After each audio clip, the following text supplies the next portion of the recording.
而家搵老公，身世首先好注重，生得多英俊亦無用。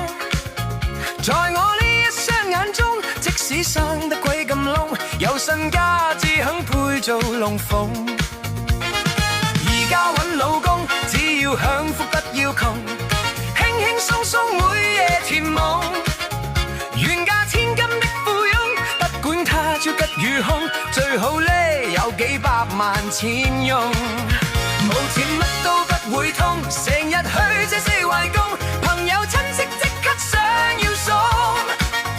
褲袋穿窿見掏空，嗌我最怕個胃痛，病到七彩真陰公。依家咪更再懵懂，有錢嗰陣就稱重，加入豪門人上人之中。而家搵老公，搵有水先有用。